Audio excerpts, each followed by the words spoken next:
जो भाजपा के लोग हैं उनको इस देश के संविधान में कोई भरोसा नहीं बचा है। ऐसा क्या हुआ है इस बार के चुनाव में कि प्रधानमंत्री जी भी सभा करने के लिए आ रहे हैं। आज सड़क के उस तरफ जो है आप आ रहे हैं, हम उम्मीद करते हैं कि प्रधानमंत्री जी इस बारे में एक शब्द बोलेंगे।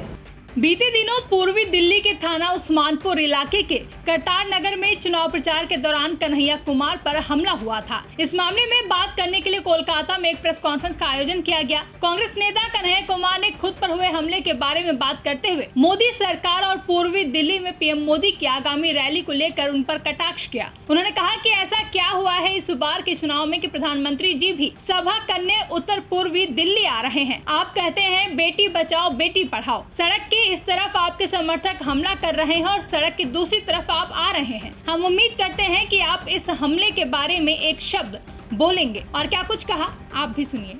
हम लोग जो अपने कैंपेन में बोल रहे हैं कि मौजूदा सरकार देश में तानाशाही थोपना चाहती है, जो भाजपा के लोग हैं उनको इस देश के संविधान में कोई भरोसा नहीं बचा है। इसीलिए वो इस देश के विपक्ष को समाप्त करने के लिए तरह तरह के हथकंडे अपनाते हैं।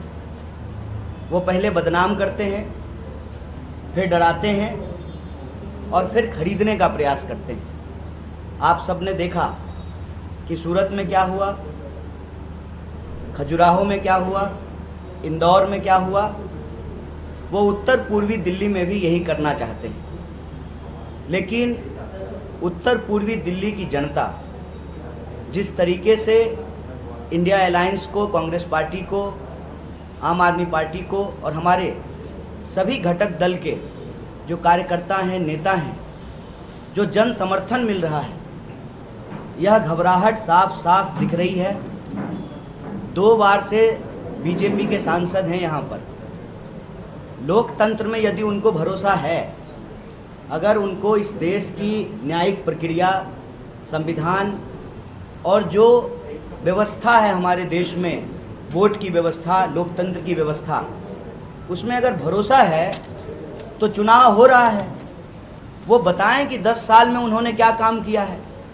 लेकिन अपना काम बताने की बजाय जब से कांग्रेस पार्टी की ओर से मुझे इंडिया अलायंस का प्रत्याशी बनाया गया है उत्तर पूर्वी दिल्ली से, लगातार झूठ बोल रहे हैं, डॉक्टर्ड नकली वीडियो घुमा रहे हैं और आम लोगों को भड़काने का प्रयास कर रहे हैं। जब आम लोग इनकी बातों में नहीं आए, आम लोगों ने हर गली में इनसे यही पूछा कि सड़कें क्यों नहीं बन रही, जाम की समस्या क्यों नहीं समाप्त हो रही, क्यों यहाँ पर लॉ एंड ऑर्डर का, कानून व्यवस्था का एक गंभीर समस्या है और 10 साल में आप दिखाई क्यों नहीं दिए, हमारे सुख दुख में क्यों नहीं आए। इन सवाल का जवाब जब देते इनको नहीं बन पा रहा है, तो अब ये बदनाम करने के बाद अब ये डराने की अपनी प्रक्रिया शुरू कर चुके हैं। तो मैं उनको कहना चाहता हूँ, हम गांधी जी के सिपाही हैं, हम डॉक्टर बाबा साहेब भीमराव अंबेडकर के संविधान को मानने वाले लोग हैं। हमारे अंदर शहीद आजम भगत सिंह का साहस है। ये कितनी भी कोशिश कर लें, हम रुकेंगे नहीं। हम उत्तर पूर्वी दिल्ली की जनता के सवाल उठाते रहेंगे और हमारा सवाल उठाने का असर देखिए।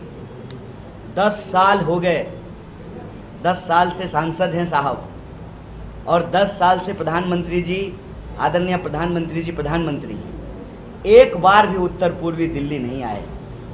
ऐसा क्या हुआ है इस बार के चुनाव में कि प्रधानमंत्री जी भी सभा करने के लिए आ रहे हैं आज।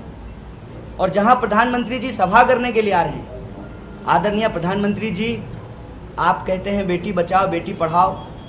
कल हमारे ऊपर हमला करने के प्रयास में एक जो महिला पार्षद है, छाया शर्मा, जिस वार्ड में प्रधानमंत्री जी आ रहे हैं उसी वार्ड की जो पार्षद है, उस महिला पार्षद पर भी अटैक किया गया, स्याही फेंकी गई। बाकी कंप्लेन उन्होंने पुलिस में कराई है। तो आप कहते हैं बेटी बचाओ बेटी पढ़ाओ। सड़क के किस तरफ आपके समर्थक हमला कर रहे हैं, सड़क के उस तरफ जो है आप आ रहे हैं।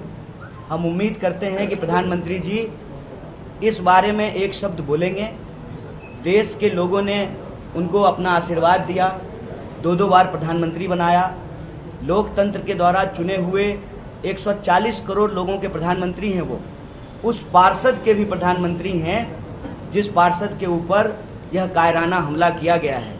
मुझे उम्मीद है, मैं आशा करता हूँ कि प्रधानमंत्री जी मंच से इसकी आलोचना करेंगे, इसकी निंदा करेंगे और अपने दोस्त जय शाह जी को, सॉरी माफ़ कीजिएगा, अमित शाह जी को, क्या कीजिएगा आजकल बेटा का नाम ही याद रहता है, अमित शाह जी को कहेंगे, गृह मंत्री हैं वो, कि पुलिस जो है इस पर कार्रवाई करेगी और इस इलाके में जो गुंडागर्दी फैलाने की कोशिश की जा रही है, जो आपराधिक माहौल पैदा करने की कोशिश की जा रही है, उस पर कानून जो है न्यायपूर्ण तरीके से कार्रवाई करेगी, निष्पक्ष तरीके से कार्रवाई करेगी।